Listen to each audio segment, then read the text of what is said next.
जीव सभी करते अभिनंदन। जय सुख कंदन दूरित निकंदन, जय जगवंदन त्रिशलानंदन। जय जगवंदन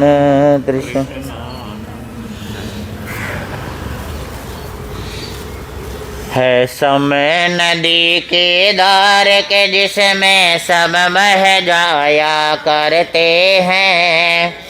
है समय बड़ा तूफान प्रबल पर्वत झुक जाया अक्सर दुनिया के लोग समय में चक्कर खाया करते हैं। लेकिन कुछ ऐसे होते जो इतिहास बनाया करते हैं। परम श्रद्धेय परम आदरणीय अनंत उपकारी पूज्य गुरुदेव के पावन चरणों में कोटिशः वंदन नमस्कार करता हूँ। उपस्थित मोक्षाभिलाषी पुण्यवान आत्माओं, आपके समक्ष परम वीतरागी प्रभु महावीर की अमृतमय वाणी कुछ समय के लिए रखने से पूर्व कुछ पंक्तियां हैं, सभी ध्यान से सुनेंगे और मिलकर के बोलेंगे। बोले श्रमण भगवान महावीर स्वामी की।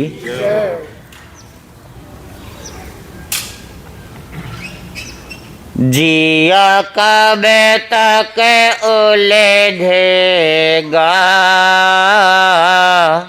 संकल्प विकल्पों में। जिया कब तक उलझेगा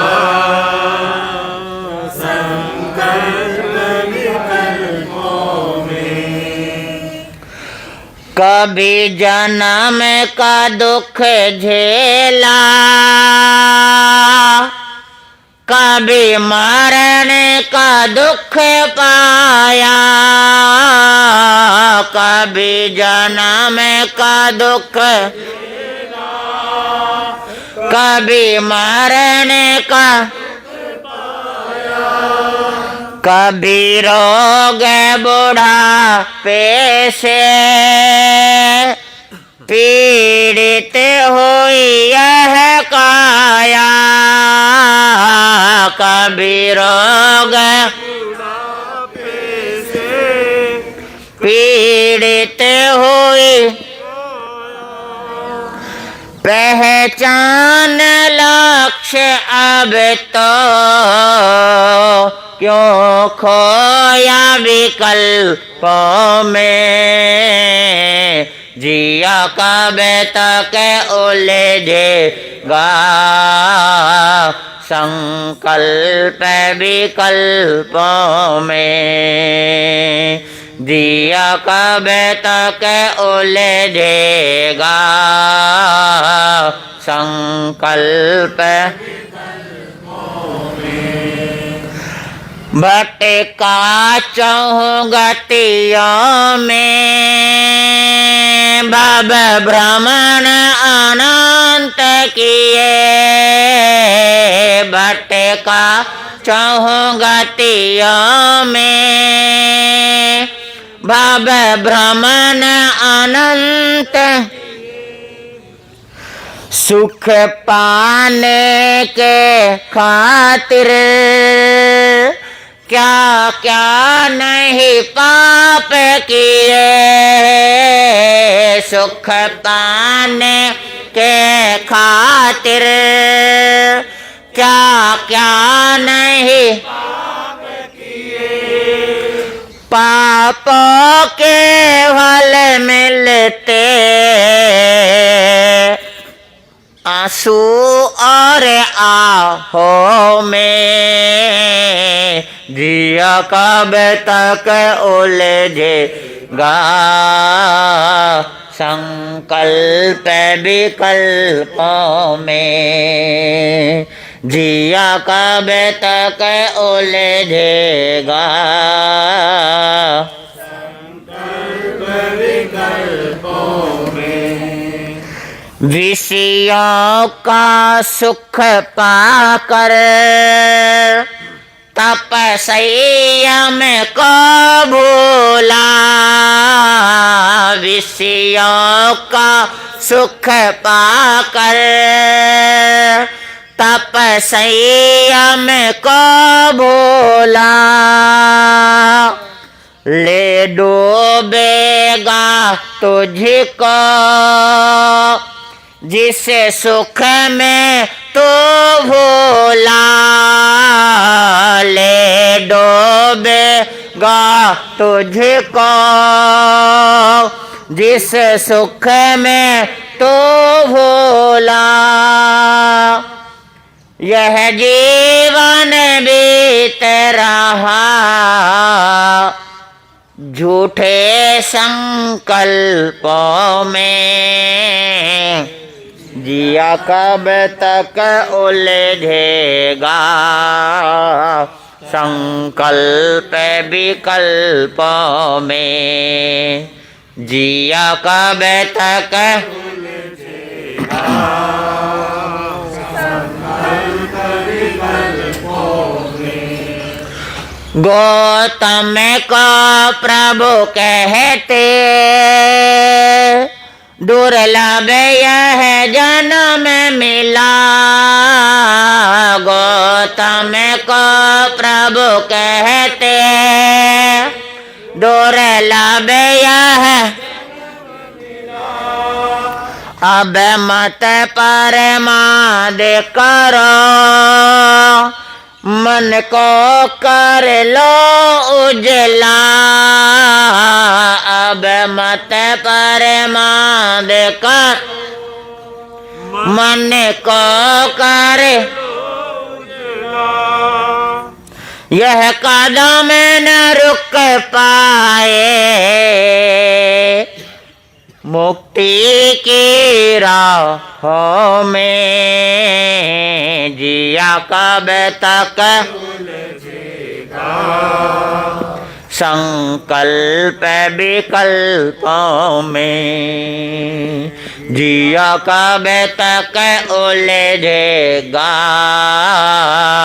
संकल्प विकल्पों में।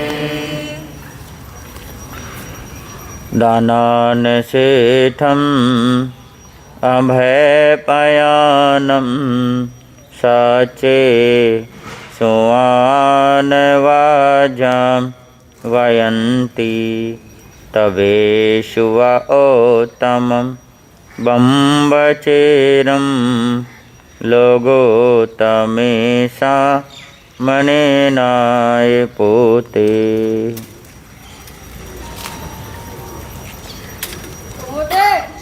लोक को उजागर करने वाले, लोक को प्रदीप्त करने वाले, संसार के दुखों के ज्ञाता, करुणा के अवतार, तिन्नानम तारियाणम, शरमण भगवान महावीर स्वामी का ये धर्म शासन। इस धर्म शासन में साधु, साध्वी, श्रावक और श्राविका सानंद विचरण कर रहे हैं। यथासंभव धर्म का भी पालन करते हैं।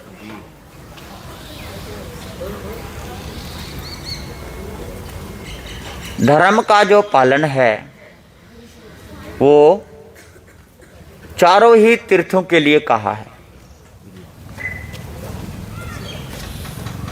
साधु, साध्वी, श्रावक और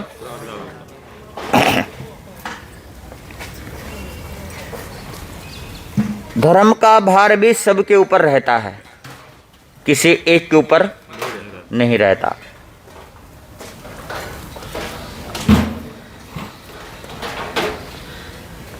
अभी जो आप लोगों ने पंक्तियां सुनी, उन पंक्तियों में एक बहुत ही सुंदर समझने योग्य चीज है। जन्म और मरण तो है, सबको पता है, पर यहाँ पर दिया है कि मानव का जीवन बड़ा ही दुर्लभ है। तो इसमें चर्चा दी गई है कि गौतम को प्रभु कहते मत प्रमाद करो।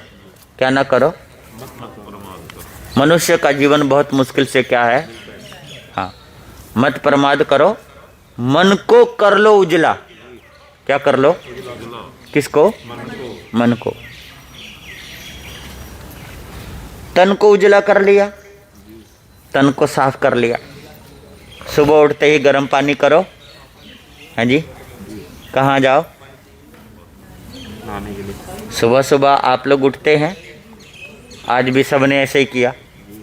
सुबह सुबह उठ के गर्म पानी किया, नहाने चले गए, है ना?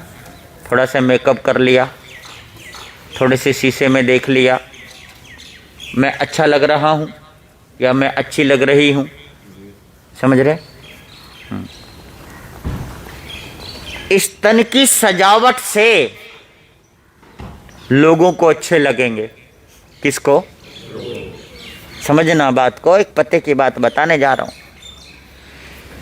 इस तन को सजाने से लोगों को अच्छे लगेंगे, पर मन को साफ करने से परमात्मा को अच्छे लगेंगे। किसको? परमात्मा को। ये तन साफ कर लिया आपने, सुथरे कपड़े भी पहन लिए आपने, लेकिन ये कितने देर का होगा? थोड़ी देर का है जी। घंटे, 2 घंटे, 4 घंटे का आकर्षण, इसके सिवा इसका आकर्षण भी क्या हो जाएगा? खत्म हो जाएगा। परंतु मन अगर साफ कर लिया, मन उजला कर लिया, मन चमका लिया, तो सदैव ही आप चमकते रहेंगे, सदैव ही अच्छे लगेंगे। क्योंकि परमात्मा के नजरों में हम अगर अच्छे हो गए तो फिर किसी और नजर की आवश्यकता ही नहीं रहती है। इसलिए मन को साफ करें, और मन को साफ करने के लिए आपके सामने कल कुछ बातें प्रारंभ की थी कि इस दुनिया में एक बीमारी बहुत जोरों से चल रहा है, जिसका नाम सुनते ही व्यक्ति की भूख मिट जाती है, व्यक्ति का प्यास मिट जाता है, जीने की आस भी खत्म हो जाती है। उस बीमारी का नाम है कैंसर। शरीर में कहीं भी कैंसर हो जाए, व्यक्ति को पता लग जाए, तो डॉक्टर लोग भी घर के जो मुखिया है उसे बताने का प्रयास करते हैं। कहते हैं मरीज को मत बताना, इसका दिल बहुत कमजोर है, ये सुनकर के कहीं अटक ना पड़ जाए और तुरंत ही कहीं मर ना जाए। ऐसा है क्यों? शरीर में रोग है तो रोग है। जब आप लोगों ने ठूस ठूस के भोजन किया था, है जी, किसी ब्याह में गए, पार्टी में गए, लो बे आने दो, वहां एक चीज ध्यान रखना चाहिए, माल किसी और का है, पेट तो अपना है, पेट तो अपना है। इसका ख्याल नहीं रहता किसी को, क्या खाना है ये भी ख्याल नहीं रहता किसी को। जब बीमारी आ जाती है तो बीमारी सुनने से भी डरते हैं हम। चलो, इसके उपचार के लिए तो बहुत कुछ किया जा रहा है, परंतु ये बीमारी पनप रहा है। एक बीमारी और ऐसे पनप रही है हमारे मनों में, हमारी आत्मा में। विचारों क्या? प्रदूषण। किसका? विचारों का। मौसम के प्रदूषण का इलाज है, लेकिन विचारों के प्रदूषण का इलाज नहीं है। उसके लिए कोई प्रयत्न नहीं करता। हमारे विचारों में प्रदूषण आ गया है और उस प्रदूषण को लेकर के जी रहे हैं हम। बाहर कुछ और अंदर है जी। पंक्ति याद आ गई, बहुत पुराना एक गाना है, फिल्मी गाना है, पर वो गाना है और बहुत अच्छा है, वो समझने योग्य। कहते हैं क्या मिलिए ऐसे लोगों से जिनकी कोई फितरत नहीं। क्या नहीं है? ये गाना है ये। क्या मिलिए ऐसे लोगों से जिनकी कोई फितरत नहीं, नकली चेहरा सामने आए, असली सूरत छिपी रही। समझ मारा? बड़े गुड रहस्य है ये कि असली चेहरा क्या है, छिपा रह गया, और नकली चेहरा क्या आ गया है। हर व्यक्ति चेहरे पर मुखौटा लगाए घूम रहा है। अरे पहले मुखौटा वाला आता था ना, छोटे छोटे बच्चे और बड़े बड़े भीड़ इकट्ठे हो जाते थे देखने के लिए, उस मुखौटे को बड़ा अजीब सा लगता था देखने के लिए। और आज व्यक्ति अपने चेहरे पर ही मुखौटा लगा करके चल रहा है, चेहरा बनावटी बना करके चल रहा है। चेहरा मतलब दिखावा मुस्कान है और दिखावा चेहरा है, भीतर तो कुछ और है। ये विचारों का प्रदूषण हमारे समाज में एक भयंकर बीमारी का रूप ले रहा है, बड़ी भयंकर बीमारी का रूप ले रहा है। विचारों का प्रदूषण इतना भयंकर चल रहा है जिसके कारण हम जो है एक दूसरे को देखना नहीं चाहते, एक दूसरे को बढ़ते हुए अच्छे नहीं लगते, है ना। अगर कोई बढ़ रहा है तो हमें अच्छा नहीं लगता। आप सब जितने बैठे हो, कभी आंखों में जलन हुई? आपके आंखों में पीड़ा, आंखों में जलन हुई है जी? बताओ ना। दूसरों का सुख को देख करके जलन होती है। प्रदूषण की वजह से नहीं पूछ रहा हूं मैं।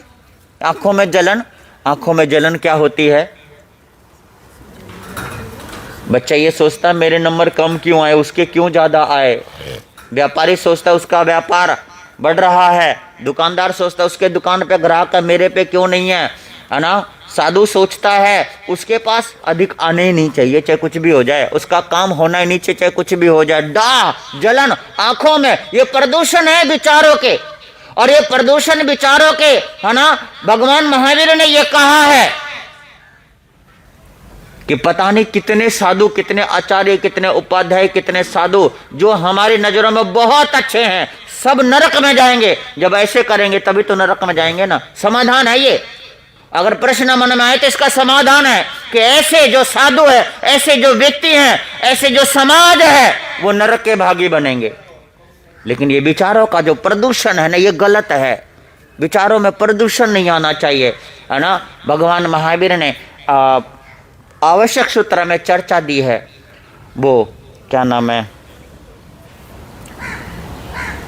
3 प्रकार का शल्य होता है। कितने? 3 प्रकार का शल्य।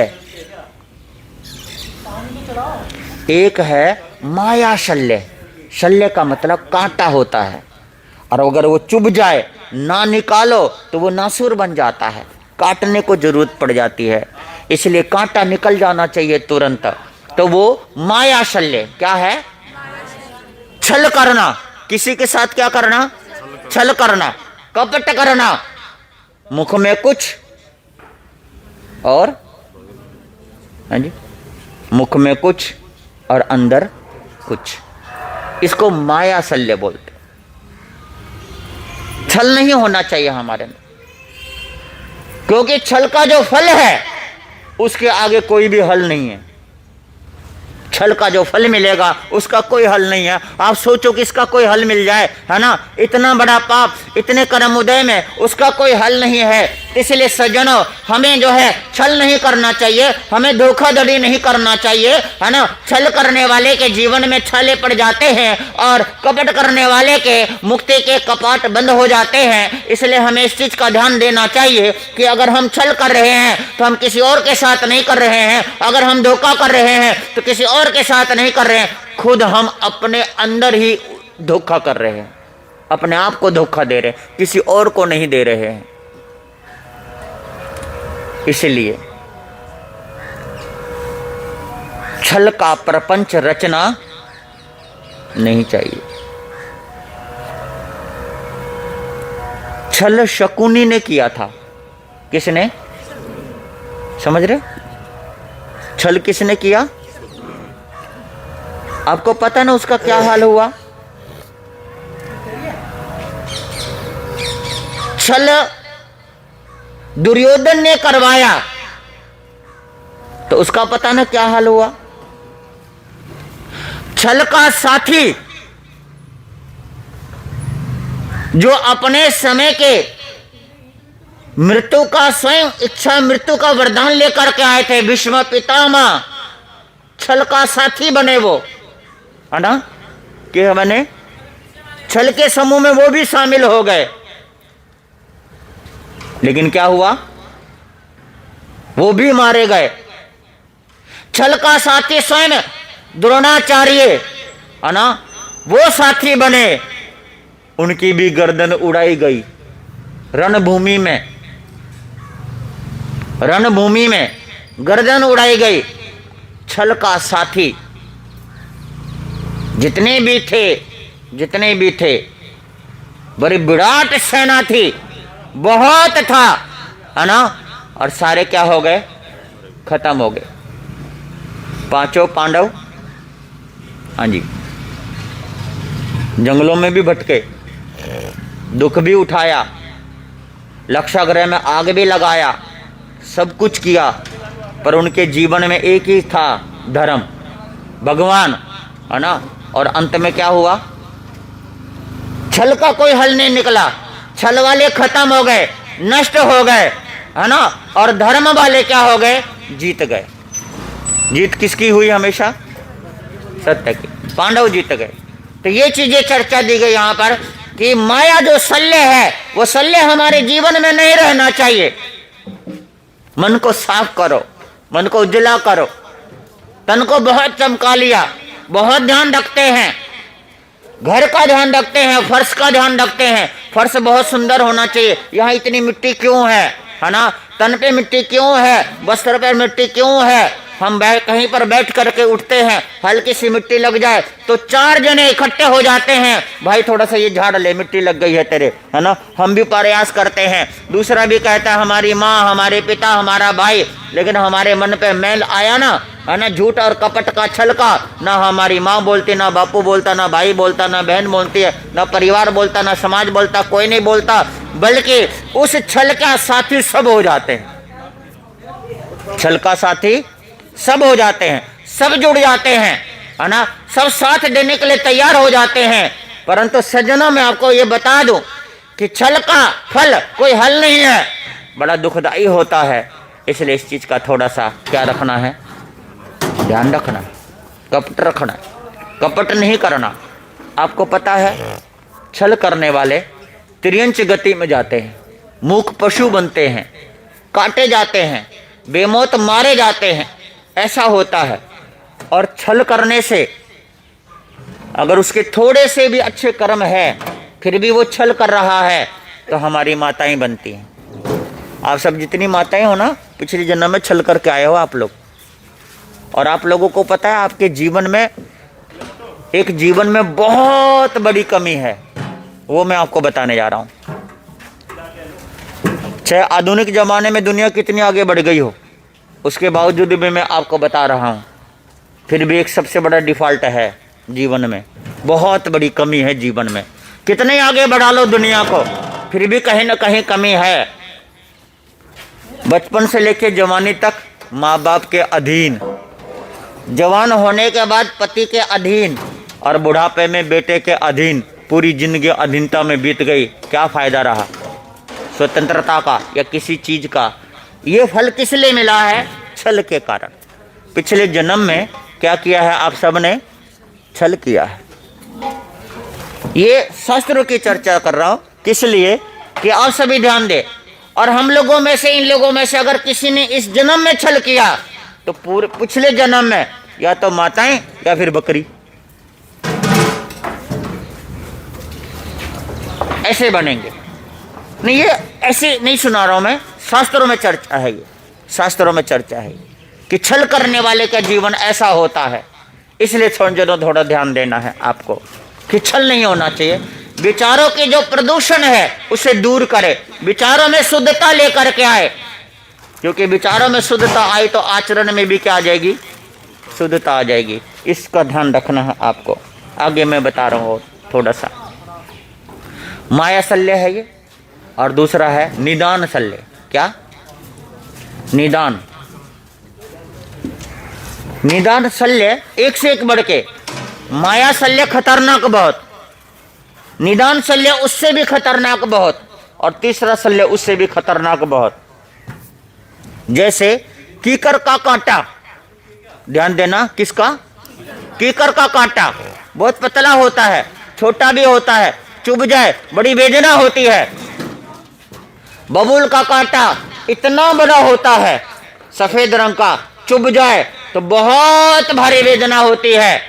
और बेल का कांटा बड़ा भी होता है और मोटा भी होता है, और वो चुभ जाए तो पैर काटने पड़ सकते हैं, इतना होता है। तो ऐसे ही तीनों जो शल्य है ना, तो माया शल्य बहुत दुखदाई, और निदान शल्य उससे भी दुखदाई, और मिथ्या दर्शन शल्य उससे भी ज्यादा दुखदाई। ये तीनों के बारे में चर्चा। तो माया शल्य और दूसरा कौन सा?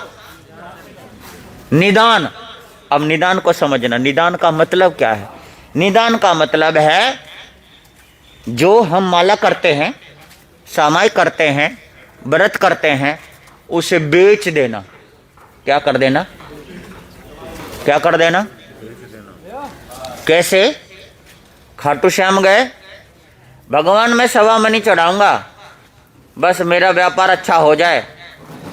तो आप वहां तो गए, यात्रा तो करी, उस यात्रा का फल आपने दुकान या व्यापार मांग लिया, तो आपने धर्म को बेच दिया।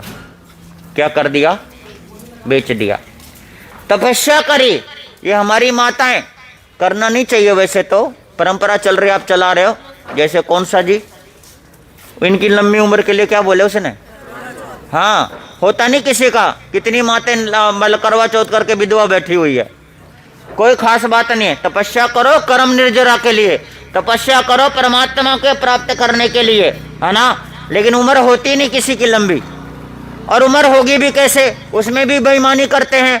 4 बजे उठ करके खा लेंगे, है ना, और दिन छिपने के बाद फिर खा लेंगे, फिर बचा क्या? बताना जरा, बचा क्या? बेईमानी करने लग गए हैं। तो मैं सिर्फ इतनी सी बात बता रहा हूं कि निदान शल्य,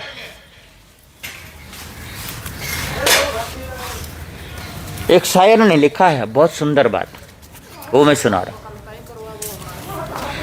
इबादत जो करते हैं जन्नत की तमन्ना में, किसमें?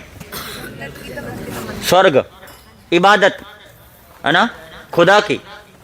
कहते हैं इबादत जो करते हैं जन्नत की तमन्ना में, इबादत नहीं, वो तो तिजारत है। तिजारत बोलते हैं व्यापार को, वो तो एक व्यापार है, लेना देना है। आप कहते हैं ना मैंने इतना धर्म किया, नहीं किया आपने, क्योंकि व्यापार किया आपने। और बिजनेस कभी धर्म नहीं होता, बिजनेस में ठगी होती है, पाप होता है। हमने सामाई कर ली, माला फेर लिया, जाप कर लिया, गुरु चरणों में आ गए, सेवा कर लिया। वो जो सेवा है वो क्या है कि सेवा में आपको बदले में कुछ चाहिए, जब चाहिए तो वो सेवा नहीं है। धर्म किया आपने, बदले में कुछ चाहिए तो वो धर्म नहीं है। आपने तप किया, बदले में कुछ चाहिए तो वो तपस्या नहीं है। तपस्या तो वो होती है जो कर्म की निर्जरा करने के लिए करते हैं। धर्म वो होता है जो निस्वार्थ से करते हैं। सेवा वो होती है जिसमें कोई बदले के भाव। अब हमारी माताएं रोज का रोना ही रोती रहती है। हमारी माँ मेरे से बोलेगी महाराज जी कुछ बताओ ना। मैं बोलूँगा क्या बताऊँ?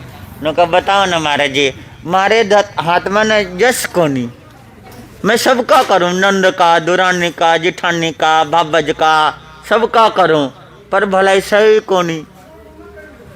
तो सही नहीं तो फिर इच्छा क्यों रखनी? जब है ही नहीं तो इच्छा क्यों रखनी?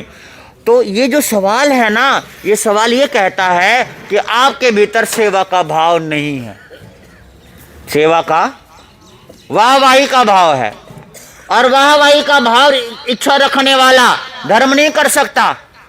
क्योंकि आज वाहवाही मिल रहा है तो चौड़ा हो रहा है, कल को वाहवाही नहीं मिलेगी तो फिर क्या करेगा? फिर क्या करेगा वो? समझ रहे हो ना? वाहवाही की इच्छा रखने वाला धर्म धार्मिक नहीं हो सकता और धर्म वो कर भी नहीं सकता। वाहवाही लूटने वाला या वाहवाही तारीफ सुनकर के चौड़ा होने वाला या तारीफ में रहने वाला सेवा भाव कभी हो ही नहीं सकता उसके अंदर। और सेवा भाव कभी तारीफ नहीं चाहता।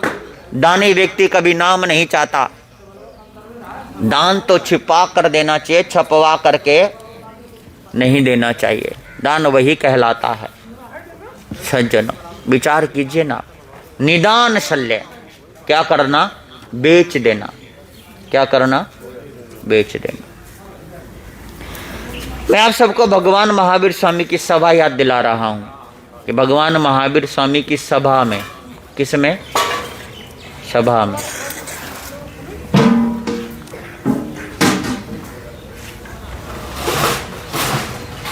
राजा श्रेणिक और रानी चेलना दोनों आ गए।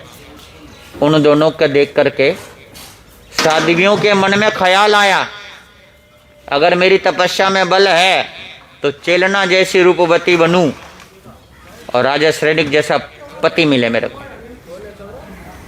साधुओं ने सोच लिया, अगर मेरी तपस्या में बल है तो राजा सैनिक जैसा राजा बनूं और चेलना जैसी रानी मिले। दोनों ने अपने आप को बेच दिया। क्या कर दिया? बेच दिया। वहां तो सर्वज्ञ थे, सर्वदर्शी थे। भगवान महावीर ने कहा कि साधु साध्वियों, धर्म मत बेचो, खाक में मत मिलाओ, ये रत्न है। ये ज्ञान दर्शन चारित्र ये क्या है? अमूल्य रत्न है। इसे धूली दूसरी तो मत करो, है ना? गंध में मत फैलाओ, क्योंकि ये जो तुमने मांगा है ना, ये गंध है। साधु गृहस्थी शादी, ये गंध के सिवा कुछ नहीं है। पवित्रता नहीं है इसके अंदर रत्ती भर भी। रत्ती भर भी क्या नहीं है?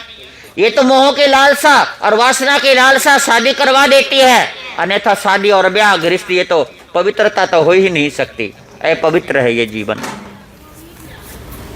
दूषित जीवन है ये। इसमें पाप हो जाता है, प्रतिदिन ही पाप हो जाता है, इसलिए बुरा कहा गया है इसे। तो बेचो मत, बेचो मत इसे। तो बस फिर वो रुक गए। क्या हो गए? रुक गए। समझ रहे हैं आप लोग? क्या हो गए? वो रुक गए।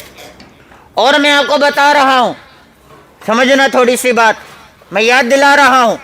भगवान श्री कृष्ण, पांचों पांडव और द्रौपदी कहीं जा रहे थे। जाते जाते उस रास्ते से निकले, क्योंकि कृष्ण जी ऐसे थे कि पांचों पांडवों को साथ में तो थे, पर मानव ही थे ना, वो मन भटक सकता है। तो पांचों ही पांडवों को द्रौपदी के साथ इसलिए रहते थे कि इसके जीवन में धर्म है, परंतु कभी भी मन में पाप आ सकता है, आना नहीं चाहिए। बीच बीच में वो परीक्षा लेते रहते थे, सजग करते रहते थे। तो पांचों ही पांडव को लेकर के, द्रौपदी को लेकर के श्री कृष्ण जी उसी ओर से निकले जहां आगे रहे थे, लेकिन उसी ओर से निकले जहां पर कर्ण जो है नहा रहा था, स्नान कर रहा था। और स्नान करते हुए कर्ण को सबने देखा, द्रौपदी ने देखा। और द्रौपदी ने जब देखा, जैसे आजकल आप लोग देख लेते हो, हमारे भाई लोग गली में नुक्कड़ पे बैठे हो, आग सेक रहे हो, या वैसे बैठे हो, कोई माताएं बहनें, किसी घर की बहू निकल गई, आग सेकना छोड़ के आंख सेकने लग जाते हैं। और साथ में उसको गली तक जाते हैं नजर से। गली से अगर मुड़ गई तो नजर घुमाए, नहीं तो देखते रहेंगे, है ना? और हमारी माताएं बहनें, क्या हैंडसम लड़का है, हैंडसम चाहिए इनको। कौन सा चाहिए? हस्बैंड नहीं चाहिए, क्या चाहिए? हाँ। तो द्रौपदी के मन में भी आ गया, बड़ा हैंडसम है। कौन? समझना बात को। कर्ण के, द्रौपदी के मन में आ गया कि कर्ण क्या है? बड़ा, हाँ, गोरा चिट्टा शरीर है। अगर पहले पता होता ना तो मेरे 6 पति होते, इसको भी मैं अपने पति बना लेती। मन में आ गया, पाप आ गया मन में। श्री कृष्ण जी जान गए थे, समझ गए थे। वो चलते चलते एक बगीचे में गए, और बगीचे में पीले पीले सुगंधित मीठे मीठे, बोल दो, पीले पीले सुगंधित मीठे मीठे आम लगे हुए थे। हाँ, आम लगे हुए थे, और आम देख करके भीम के मुंह में क्या गया? थारे भी आया, थारे मुंह में मत लाना पानी। आम को देख करके ऐसा हो गया, मुंह में क्या गया? उसने तोड़ लिया झट से। जैसे ही तोड़ा, श्री कृष्ण जी ने कहा, भीम ये क्या है, चोरी करते हो? कहा नहीं प्रभु, मैंने चोरी नहीं की। अरे चोरी की नाम तोड़ा है, ये बगीचा किसका है? पता नहीं। जब पता ही नहीं तो उठाए क्यों, तोड़ा क्यों? चोरी हुई ना ये। ओहो। तो भीम कहने लगा, प्रभु क्षमा। क्या क्षमा से क्या चलेगा, ये दोबारा से लग जाएगा? लग जाएगा क्या टहनी पे? कहा नहीं। फिर ऐसे कैसे? चलो अब तुमने तोड़ा है ना, तुमने तोड़ा है ना, सारे बैठे हो। तो उस समय जो थे ना युधिष्ठिर जी कहने लगे कि केशव आप शांत हो जाओ, क्रोध ना करो, क्योंकि आप क्रोध कर जाएंगे, नाराज हो जाएंगे तो आपके सिवा हमारा है कौन? कहता अगर तुम चाहते हो मैं शांत हो जाऊं ना, तो ये सारे, ये जो आम है ना, तुम सारे मिलकर के अपने अपने धर्म को आजमाओ और इसको क्या करो, ऊपर लगाओ दोबारा से टहनी पर। गलत बात है ये, ऐसे कैसे तोड़ लिया तुमने? अरे मेरे साथ चल रहे, इसका मतलब थोड़ी कि तुम मनमानी करोगे, मनमानी करोगे, है ना? किसी का फल तोड़ लिया तुमने, बहुत गलत बात है। समझना बात को कि महापुरुष जो होते हैं ना, इसी तरीके से समझाते हैं। समझाना तो द्रौपदी को चाहते थे, भीम का कोई रोल नहीं था वहां पर, भीम का कोई रोल नहीं था, समझाना द्रौपदी को चाहते थे। उस समय क्या हुआ, भीम ने कहा अगर मैं सत्य धर्म का पालन करता हूँ, है ना, और कृष्ण का भक्त हूँ, तो आम थोड़ा ऊपर हो जाए। तो आम धरती से थोड़ा क्या हो गया? युधिष्ठिर ने भी ऐसे बोला, अर्जुन ने भी ऐसे बोला, नकुल और सहदेव ने भी बोला, है ना। लेकिन कृष्ण जी क्या करते थे, थोड़ा सा आगे बढ़ाते थे, रोक देते थे, थोड़ा आगे बढ़ाते फिर रोक देते। कहते अब तुम आजमाओ। पांचों को बारी बारी से दे दिया। अब द्रौपदी को कहा, अब द्रौपदी तू अपना हिसाब लगा अपने इसमें, क्योंकि ये तो तेरा पति है ना, गलती करी है ना, तो तू भी साथ दे इसका। उसने जी कह दिया जी कि मेरे मन में सोच लिया, मेरे पांचों पति के अलावा अगर मैंने किसी के लिए दुर्भाव लाए हो, है ना, तो याम नीचे गिर जाए। और अगर मेरे मन में पवित्रता है, अब पांचों पति के अलावा अगर नहीं सोची किसी के बारे में, तो ये आम टहनी पे जाकर लग जाए। वो धड़ाम से नीचे गिर गई, धड़ाम से नीचे गिर गई। बेचारी द्रौपदी को काटो तो वो खून नहीं, बेचारी की नजरें नीची हो गई, ये क्या हो गया मेरे साथ, फिर बड़ी बेइज्जती हो गई बता केशव के सामने। तो उस समय वो रोने लग गई। तो कृष्ण जी ने कहा रो क्यों रही है? केशव देखने रे क्या हो गया मेरे साथ, मैंने तो ऐसा ऐसा सोचा था। अरे ऐसा ऐसा सोचा था तो ठीक है, पर ये भी तो सोच कोई भूल तो नहीं करी था ना भाई, कोई भूल कर गई तो क्षमा याचना कर दे, कभी आम लग जाएगा, है ना। अरे बाप रे बाप। उसी समय, है ना, द्रौपदी चरणों में पड़ गई, प्रभु हो गई गलती मेरे से, ये आपकी लीला है, समेट लो, चढ़ा दो आम को, है ना, मेरे से गलती हो गई। कहता गलती बता, पहले तो स्वीकार कर गलती को, अगर हुई है तो स्वीकार कर। कहता हाँ मैं स्वीकार करती हूँ ना, करण को देखा था और करण के प्रति मेरे मन में आ गया कि अगर ये भी पांचों भाइयों में अगर ये भाई होते तो ये मेरा छठा, समझ रहे हो, ये मन में आ गया, गलत भाव आ गया। समझ रहे हैं आप लोग भी समझ रहे हैं। केवल भाव खराब होने से कितना खराब हो गया है, और जो कर डालते हैं उनका कितना खराब हो जाएगा, यानी कि विचारों में दूषिता कितनी आ जाती है। तो अब सोचो कि विचारों में दूषिता आ गई है उनके अंदर, तो उसको ठीक करने के लिए कृष्ण जी ने देखो क्या लीला रची है।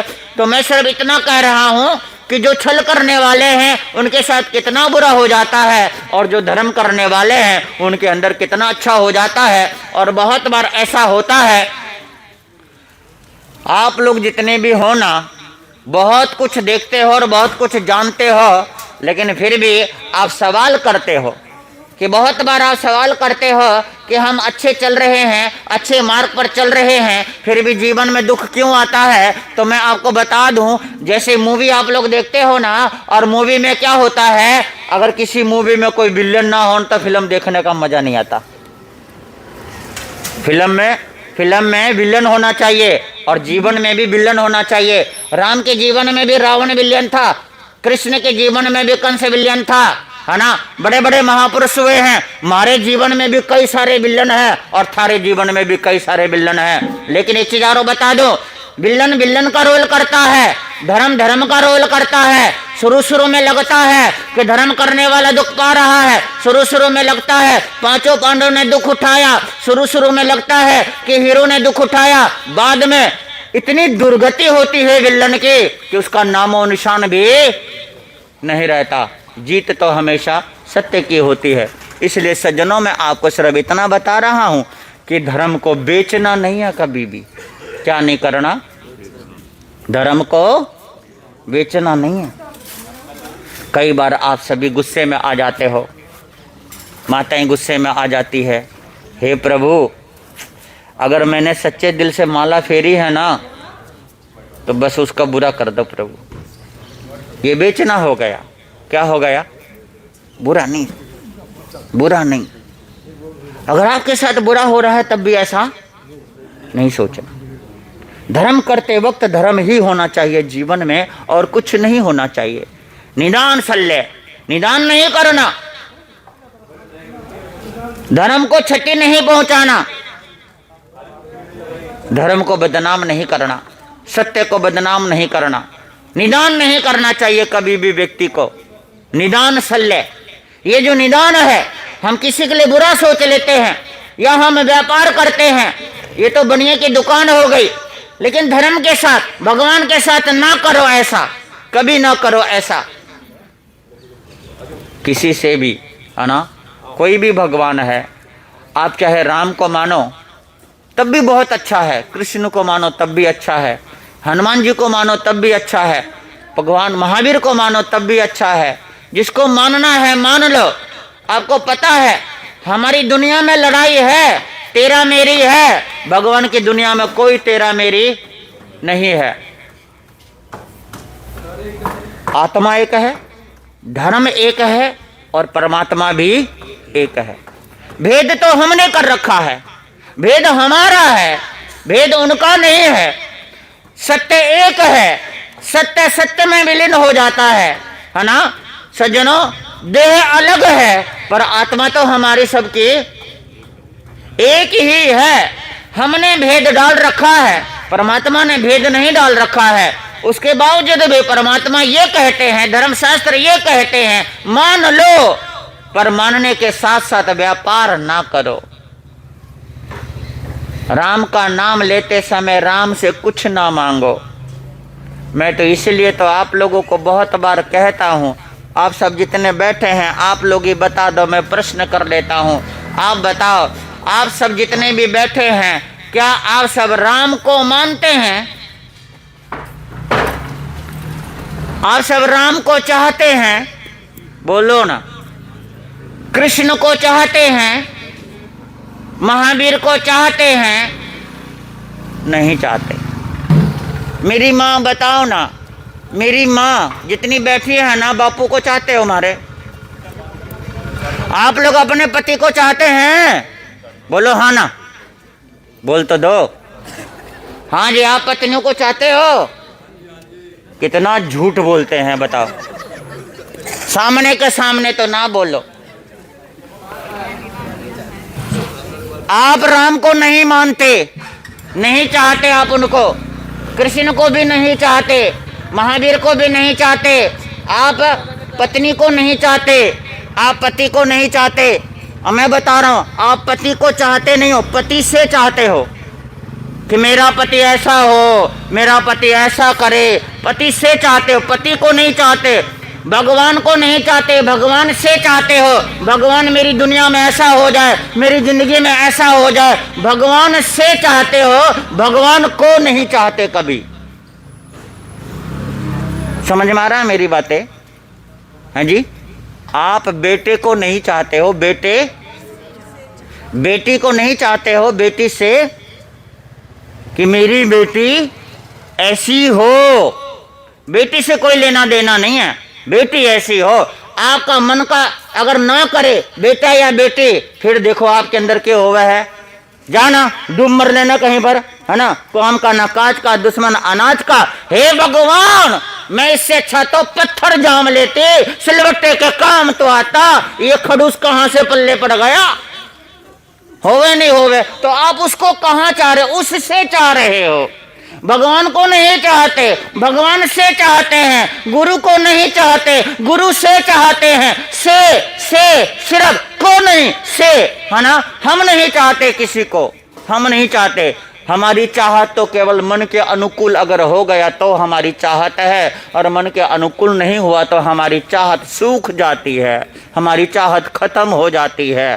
तो इसलिए मैं आपको ये कह रहा हूं कि परमात्मा का नाम लो तो निस्वार्थ भाव से लो, कोई चाहत नहीं होनी चाहिए। समझ रहे हो ना, कोई चाहत नहीं होनी चाहिए। गुरु से, भगवान से, धर्म से कोई चाहत नहीं होनी चाहिए। चाहत जब आ जाती है ना सज्जनों, वो धर्म नहीं रहता, वो तो व्यापार है। क्या है? व्यापार है। हम व्यापार कर रहे हैं। अभी आज टेंट वाले को बुलाया ना, टेंट वालों ने लगाया तो इसको आप पैसे दोगे, है ना। हलवाई जी बैठे हैं, काम कर रहे हैं बहुत अच्छी तरीके से, उनके पैसे लेके जाएंगे वो। ये व्यापार है। तो दुनिया में व्यापार होता है, धर्म में तो कम से कम व्यापार ना करो ना। धर्म में क्या ना करो? धर्म में व्यापार ना करो। धर्म के नाम से भी व्यापार ना करो। व्यापार व्यापार से करो, है ना, लेकिन धर्म दिल से करो। व्यापार दिमाग से करो और धर्म दिल से करो। ये चीजें ध्यान रखो, आप सभी विचार कीजिए। तो निदान शल्य हमारे जीवन में नहीं होना चाहिए, वह हमारे कांटा है और हमारे विचारों को दूषित कर देता है। आगे चलते हैं। मिथ्या दर्शन शल्य। क्या? मिथ्या, हाँ, मिथ्या धारणा। कौन सा? हाँ, जैसे मैं आपको बता रहा हूं, इस दुनिया में रास्ते अनग है, अनेक है, लेकिन किसी एक ही रास्ते पर आप क्या होंगे। जैसे ये प्रांगण है, इस गली से भी आ रहा है, इधर से भी आ रहा है, सामने भी गली है, कहीं से भी आ सकते हैं, लेकिन किसी एक रास्ते से आएंगे, है ना। लेकिन मिथ्या धारने वाले, मिथ्या जो धारणा होती है वो गधे की तरह होती है। कैसे? गधा। गधा किसको कहते हैं? गधा किसको कहते हैं? गधा किसको कहते हैं बताओ?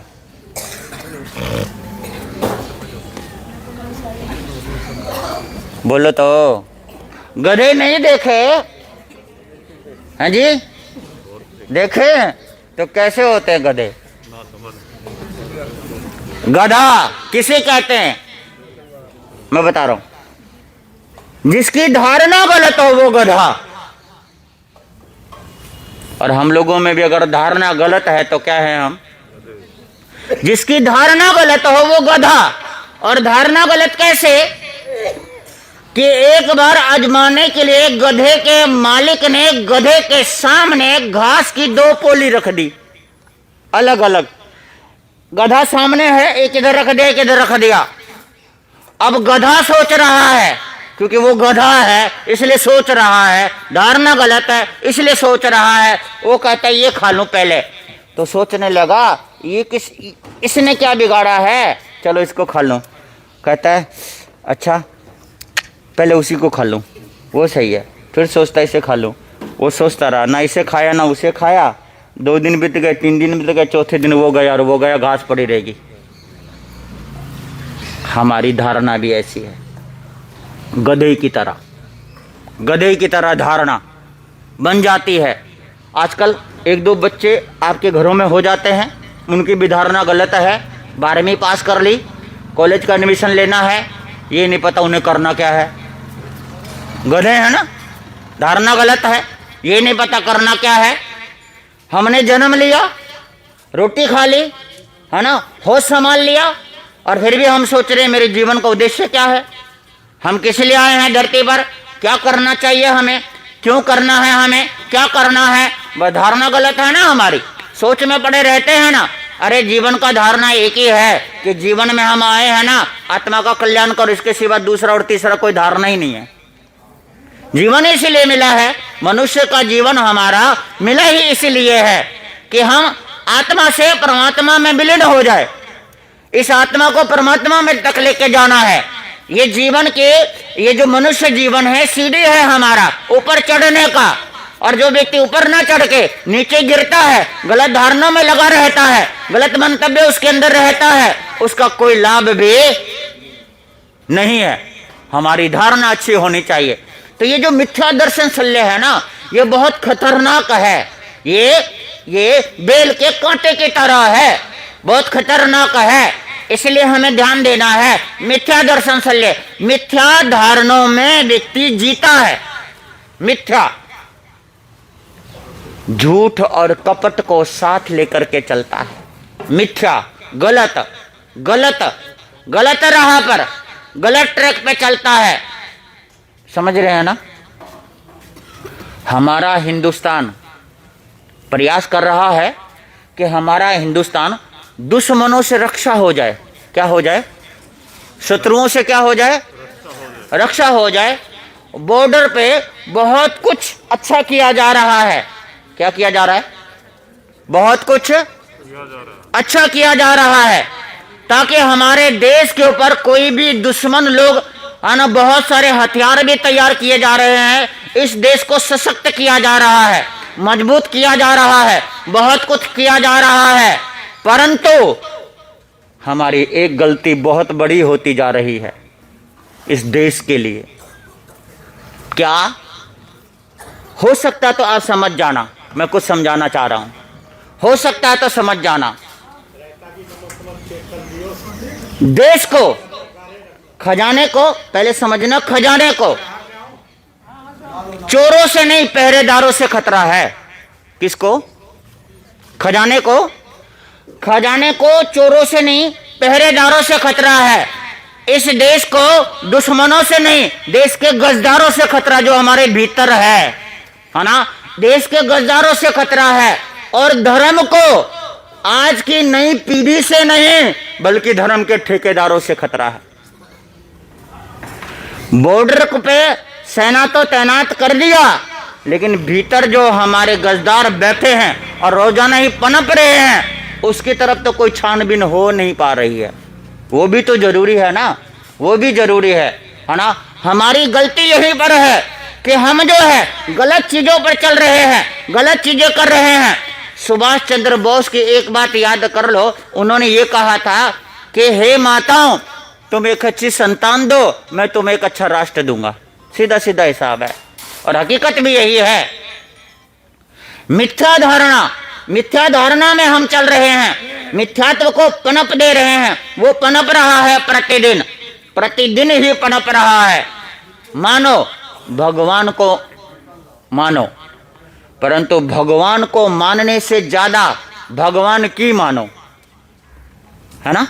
भगवान को नहीं, भगवान को मानने से आपको कुछ भी मिलने वाला नहीं है। भगवान की मानो, है ना। हम तो भगवान को मानते, ये मेरे राम है, ये राम मंदिर है, बस उसी में उलझे हुए हैं। लेकिन जो भगवान का आदर्श था, है ना, भगवान की जो बातें हैं, वो तो जीवन में एक भी नजर नहीं आती। सज्जनों, देश में झगड़ा क्या चल रहा है? अरे इन्हें मंदिर बनाना है, उन्हें मस्जिद बचाना है। झगड़ा ये चल रहा है कि उन्हें मंदिर बनाना है, इन्हें मस्जिद बचाना है। सुनता नहीं उनकी कोई, जिन्हें एक छोटा सा घर बनाना है, उनकी तो कोई नहीं सुन रहा है ना। लाखों करोड़ रुपए, अरबों रुपए खर्च कर रहे हैं, है ना। उससे क्या होने वाला है? इतिहास में केवल लिखा जाएगा, लेकिन जीवन में रचनात्मक कार्य कुछ भी नहीं हो पाएगा जब तक जीवन नहीं बदलेगा। जीवन नहीं बदलेगा, आचरण नहीं बदलेगा, कुछ भी होने वाला नहीं है। कितना ही खड़ा कर लो मंदिर, कितना ही कुछ कर लो, लेकिन ये धरती पर ही क्या होगा? जिस दिन हम जाएंगे धरती पर ही रह जाएगा। लेकिन कुछ अच्छा अगर जीवन को हम बदलने का प्रयास करेंगे, जीवन को हम बदलेंगे। आपको पता है ना, मिथ्या धारणा कभी नहीं होना चाहिए हमारे अंदर। मिथ्यात्व पे चल रहे हैं, मिथ्यात्व को पोषण दे रहे हैं बहुत ज़्यादा। झूठ, कपट, लालच, धोखा, दड़ी, ये पनपता जा रहा है। जितनी जितनी व्यवस्था सरकार की बढ़ती जा रही है ना, हर कॉलोनी में हर जगह पर गेट भी लग रहे हैं, हर कॉलोनी हर जगह पर पुलिस वाले भी तैनात है और सजग भी हो रहे हैं, पुलिस वालों के नंबर भी लिखे हैं, उतना ही पाप बढ़ता जा रहा है, उतना ही बढ़ रहा। कम तो कुछ हो ही नहीं रहा ना, कम तो कुछ नहीं हो रहा है, क्योंकि हम गलत ट्रैक पे चल रहे हैं, गलत चल रहे हैं, है ना, गलत चल रहे हैं, क्योंकि हमारे विचारों में जो प्रदूषण है वो तो खत्म नहीं हो रहा ना। हम दुनिया के हवाओं के प्रदूषण के बारे में काम तो कर रहे हैं, ध्यान तो रख रहे हैं, है ना, हर चीज कर रहे हैं, परंतु प्रतिदिन ही हमारे घरों के बच्चों के अंदर भी प्रदूषण हो रहा है, विचारों का प्रदूषण बहुत ज़्यादा बढ़ता जा रहा है। उसके ऊपर हम जरा सा भी क्या नहीं दे पा रहे हैं, ध्यान नहीं दे पा रहे हैं। उस ओर हमारे को ध्यान देना चाहिए। कभी ऐसा भी समाज खड़ा हो जाए, ऐसा भी समाज खड़ा हो जाए जिसके अंदर ये चीज़ तो आ जाए कम से कम कि सबसे पहले हमारे बच्चों के अंदर संस्कार अच्छे आ जाए। क्या आ जाए? संस्कार अगर अच्छे आ गए ना तो समाज में कभी भी बलात्कार की सूचना नहीं मिलेगी आपको। अगर आपने अपने पुत्र को अच्छा बना दिया तो कभी भी किसी पुत्री को डर नहीं होगा, क्योंकि पुत्र अच्छा नहीं बना रहे हो। सुरक्षा की चर्चा तो चल रही है, सुरक्षा भी बढ़ती जा रही है, लेकिन समझ किसी की जाग नहीं रही है। सुरक्षा के बजाय समझ जगा दो। क्या जगा दो? समझ जगा दो। सुरक्षा की आवश्यकता, क्योंकि सुरक्षा भी कौन करता है? हमारे में से भाई लोग ही तो करते हैं ना। हमारे बच्चे ही तो पुलिस में तैनात होते हैं, फौज में तैनात होते, तो वही तो करते हैं ना। इनके विचार को मजबूत बना दो, फिर ये यहाँ रहने वाले भी और वहाँ रहने वाले भी दोनों एक जैसे अगर हो जाए विचारों से, तो फिर किसी को कोई खतरा ही नहीं रहेगा, किसी को कोई क्या नहीं रहेगा, डर ही नहीं रहेगा। पर हमारा मिथ्या तो बढ़ता जा रहा ना, सब कुछ बढ़ता जा रहा है ना। बहुत कुछ कर रहे हैं हम, लेकिन बाकी चीज़ें तो नहीं कर पा रहे हैं ना। मूल चीज़ तो हमें करना चाहिए ना। मूल चीज़ हमारा खराब है, जड़ ही खराब है, जड़ ही हिला हुआ है। जड़ हमारा मजबूत हो जाए, बाकी चीज़ें मजबूत करने की क्या नहीं है, ज़रूरत नहीं है। जड़ मजबूत हो जाए हमारा, नींव मजबूत हो जाए हमारा, बस फिर किसी चीज़ की क्या नहीं है, आवश्यकता नहीं है। संस्कार नहीं आ रहे हैं, अच्छे विचार नहीं आ रहे हैं, धर्म के प्रति रुचि नहीं बढ़ रही है। आज हमारे बच्चों को ही बोलना पड़ता है कि चलो सत्संग में चल लो, क्या कर लो, प्रवचन सुन लो। बोलना पड़ता है, बोलने की ज़रूरत क्या है ना। अगर उसके अंदर संस्कार है तो वो बच्चा सुबह उठ के पहले ही तैयार होकर के आ जाएगा। आज हमारे बच्चों को बोलना पड़ता है, सारी चीज़ें करनी पड़ती है। अच्छे विचार के लिए उनको बोलना पड़ता है कि अच्छी चीज़ें सुना करो, अच्छी चीज़ें करा करो, है ना, अच्छी आदतें डालो। परंतु अच्छी आदतें नहीं आती है, गलत आदतें उनके अंदर क्या हो रही है ना, पड़ रही है ना। किसकी तरह? डोगी की तरह। हमारे बच्चों की आदत डोगी की तरह हो गई है। जैसे डोगी है ना, अगर वो खड़ा खड़ा बाथरूम कर ले तो कौन सा उसका पैंट भीग जाएगा, पर आदत है ना टांग उठा के करेगा। तो ऐसे हमारी आदत हो गई, बच्चों की खराब हो गई आदत, हमारी बच्चों की आदत खराब हो गई है। अगर उसके अंदर संस्कार डाल दिया जाए, है ना, तो फिर बाकी चीज़ें करने की क्या नहीं है, ज़रूरत नहीं है। परंतु उनके अंदर संस्कार नहीं आ रहे ना हम उसके लिए प्रयास कर पा रहे हैं। कर तो रहे हैं पर ऊपर ऊपर से कर रहे हैं, है ना, इधर उधर से बच्चे पकड़ के कर रहे हैं, अपने बच्चों को नहीं डाल रहे हैं। अगर हर माँ ये सोच ले कि हम अपने बच्चों को सही रास्ते पर लेकर आएंगे, तो फिर समाज में किसी संगठन की आवश्यकता पड़ेगी ही नहीं, ज़रूरत ही नहीं है। हर माँ जिम्मेवारी ले ले और हर पिता अपनी जिम्मेवारी ले ले कि अपने बच्चों के अंदर क्या डालेंगे, है ना, मिथ्या धारणा दूर करेंगे। हमारे बच्चों में मिथ्या धारणा आ रही है। जैसे हमारे देश में रह करके, है ना, वो ये चाहते हैं कि विदेश में सब कुछ अच्छा है, तो जब वहाँ अच्छा है तो यहाँ अच्छा आप लोग बना लो ना। वहाँ जाने की क्या नहीं पड़ेगी, आपको ज़रूरत ही नहीं पड़ेगी। परंतु मिथ्या धारणा के कारण हम अपनी चीज़ों को भूल करके दूसरे की चीज़ों पर आकर्षित होते हैं। बस ये चीज़ें ध्यान रखना। समय बताओ, 10 बज गए है ना? तो 10 बज चुके हैं। आप सभी ध्यान रखेंगे इस चीज़ का। मैं तो पुनः पुनः यही कह रहा हूँ कि ये तीनों चीज़ें कौन कौन से, माया शल्य, निदान शल्य और ये तीनों प्रदूषण है, विचारों में प्रदूषण पैदा करता है।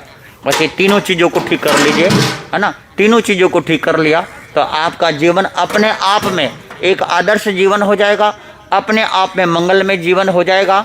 हम बड़े बड़े महापुरुषों के जीवन का जो उदाहरण देते हैं कि प्रभु राम को याद करते ही कहने की आवश्यकता नहीं पड़ती, पता लग जाता है कि ये मर्यादा पुरुषोत्तम क्या है, श्री राम। कृष्ण का नाम लेते तो कृष्ण का नाम लेते ही ये पता चल जाता है कि कर्मयोगी भगवान श्री कृष्ण है ये, है ना? उन्होंने गीता में क्या उपदेश दिया है ये चर्चा आ जाती है।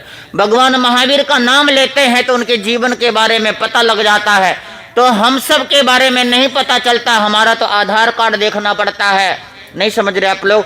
आधार कार्ड भी कई बार झूठी निकल जाती है, बहुत कुछ देखना पड़ता है तब जाके पता चलता है। और महापुरुषों का नाम लेते ही पता लग जाता है। हमारा जीवन भी ऐसा करो। राम का तो कोई आधार कार्ड ही नहीं था, उनकी तो खूबी अपने आप में आधार कार्ड है ना? भगवान श्री कृष्ण की खूबी है अपने आप में क्या है, उनका आधार कार्ड है। भगवान महावीर की अच्छाई और सच्चाई ही अपने आप में आधार कार्ड है। और हमारा तो आधार कार्ड बन रहा है, कभी कुछ बन रहा है, कभी कुछ बन रहा है, लगे हुए हैं, पहचान बनाने में लगे हैं, बहुत कुछ करने में लगे हुए हैं। कुछ करने की जरूरत नहीं है। अपने विचारों को शुद्ध कर लो, अपने जीवन को शुद्ध कर लो, अपनी चाल को अच्छी बना लो, चाल और ढाल और चाल और चलन को अच्छी बना लो। हमारा आधार कार्ड वही है। बस हमारा सबसे बड़ा आधार कार्ड हमारा क्या है, हमारा व्यवहार है।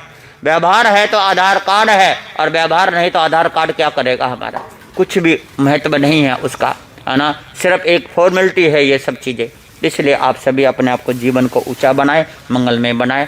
बस इतनी सी बात है। मैं आप लोगों को एक दुख सूचना दे दूं, आने वाले 25 जनवरी दिन रविवार छुट्टी के दिन है। उन दिनों में तो वहाँ पर केशवपुरम के अंदर VIP पार्क JP टेंट है, उसके अंदर एक भव्य रूप में दीक्षा का आयोजन किया जा रहा है। बैरागी शिवाय जैन की वहाँ पर दीक्षा हो रही है। आप सभी भाई बहन उस दीक्षा में सम्मिलित होने का प्रयास करें, तन से, मन से, धन से, हर तरीके से। जिसका मन जैसा करे उस तरीके से आप उसमें सहयोगी बनने का पूरा प्रयास करें। इसके साथ ही वहाँ पर 18 तारीख से प्रोग्राम प्रारंभ हो जाएगा। 18 तारीख को केसर की रस्म है। तो केसर की रस्म बहुत ही शुभ रस्म होती है, बहुत मंगलकारी रस्म होती है, उसमें अवश्य शामिल होना चाहिए। अगले दिन से बान का कार्यक्रम प्रारंभ हो जाएगा। उस बान में भी कोई भी भाई बहन अपना योगदान करना चाहे तो बान में ले सकते हैं। इसके साथ साथ केसर की रस्म से लेकर के 6 दिन बान चलेगा। 24 तारीख को मेहंदी की रस्म है और 25 तारीख को दीक्षा है। इन दिनों में रोजाना प्रतिदिन ही प्रभावना रहेगी। प्रभावना भी बांटने का प्रयास करें, अपना मन बना ले। हमारे भाई आशु जैन यहाँ पर बैठे हुए हैं, इनको आप सभी आशु जैन, ईशु जैन, इनको अपना लिखवा सकते हैं। बान का कार्यक्रम भी, प्रभावना का कार्यक्रम भी, जो योगदान है वो भी करवा सकते हैं आप सभी। और प्रभावना में आप सभी इस चीज़ का ध्यान रखना है, वहाँ पर बिस्कुट नहीं बांटना, कभी भी टॉफ़ी नहीं बांटना आप कभी भी। मैं तो भाई लोगों को कहता हूँ मेरे पास ना टॉफ़ी मत लेकर आया करो, कॉपी ले आओ, पेन ले आओ, पेंसिल ले आओ, वो मैं बांट सकता हूँ। टॉफ़ी मत बांटा करो, टॉफ़ी मत लेकर आया करो, ये चीज़ें लेकर आया करो। और इसके साथ साथ प्रभावना में बिस्कुट नहीं बांटना, नमकीन नहीं बांटना, और भी ऐसी चीज़ नहीं बांटना। बांटना है तो ताज़े ताज़े बनवाओ, लड्डू बांट दो ताकि तुरंत खाया जाए। बर्फ़ी बनवा लो, ऐसी कोई चीज़ बनवा लो। प्रभावना के अंदर ऐसी चीज़ बनाओ जो खाने योग्य हो। बिस्कुट खाने योग्य चीज़ नहीं है, बिस्कुट खाने योग्य चीज़ नहीं है, क्योंकि इससे डेड सेल पैदा होते हैं हमारे शरीर में। हमारा शरीर तो चलता है पर इसमें जान रत्ती भर भी नहीं होता है। इसलिए इस चीज़ का थोड़ा सा ध्यान रखेंगे। खान पीन को शुद्ध बनाए, अच्छा बनाए, जीवन मंगलमय बनाए, ताकि सब चीज़ें अच्छा रहे। तो 25 जनवरी का आप सभी ध्यान रखेंगे। और आज इस प्रांगण में जो हम सब उपस्थित हुए हैं यहाँ पर क्या नाम है, पीतमपुरा में, हमारे इंदर सेन जी जैन, जो कि बुटाना परिवार है, तो यहीं पर पीतमपुरा में ही रहते हैं। इनके सुपुत्र प्रदीप जी और इन्हीं के परिवार के द्वारा यहाँ पर इनके सुपुत्र है ना शिवाय जैन की दीक्षा हो रही है। तो इनके ही बेटे हैं, इनको दे दिया हमने, तो इसलिए दीक्षा हो रही है। आप सभी इस चीज़ का ध्यान रखेंगे। यहाँ पर बुटाना परिवार भी कई यहाँ पर उपस्थित हुए हैं, इनके रिश्तेदार भी, मिलने जुलने वाले भी, सभी। इनका भाव था कि यहाँ कार्यक्रम हो एक ऐसा कि जहाँ पर है ना परिवार का मिलन हो, रिश्तेदारों का मिलन हो, और एक तिलक समारोह बैरागी का रखा जाए। तो उस उपलक्ष्य में रखा है।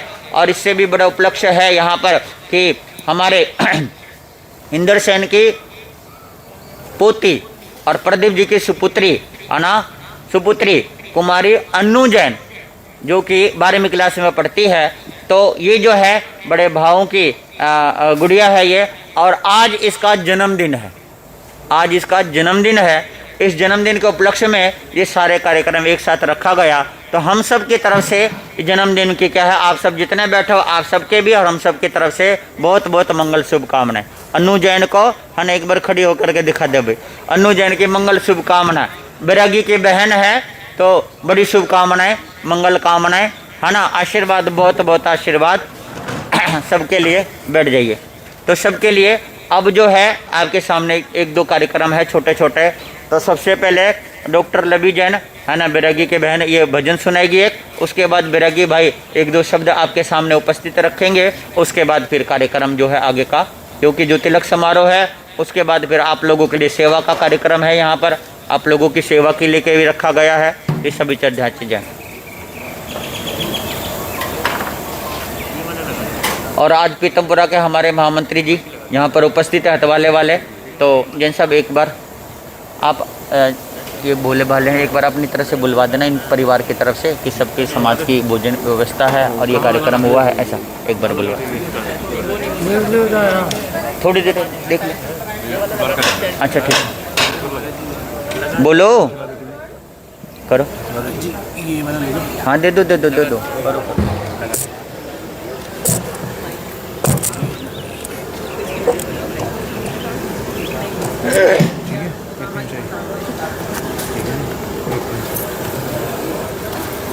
बोलिए श्रमण भगवान महावीर स्वामी की।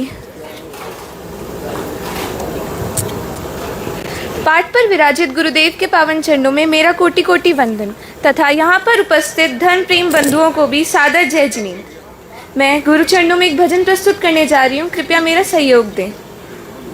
गुरु वचनों को रखना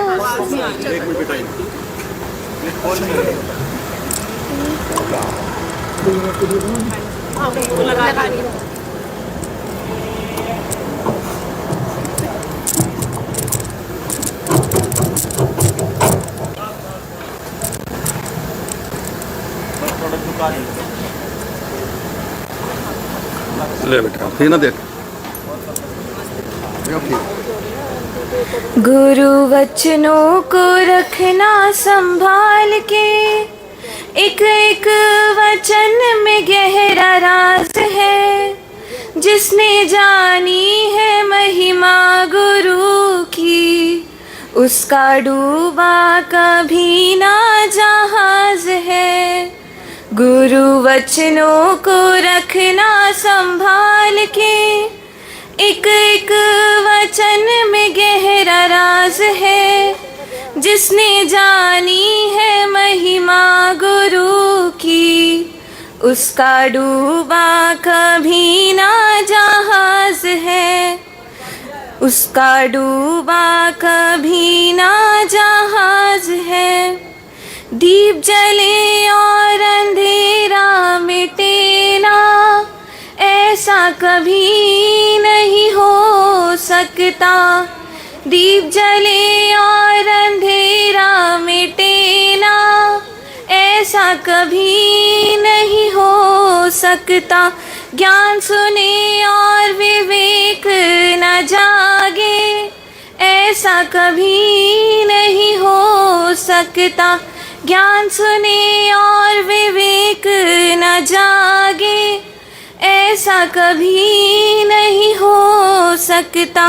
जिसकी रोशनी से रोशन जहान है, वो फरिश्ता बड़ा ही महान है। जिसने जानी है महिमा गुरु की, उसका डूबा कभी ना जहाज है। गुरु वचनों को रखना संभाल के, एक एक वचन में गहरा राज है। जिसने जानी है महिमा गुरु की, उसका डूबा कभी ना जहाज है। बीज पड़े और अंकुर ना फूटे, ऐसा कभी नहीं हो सकता।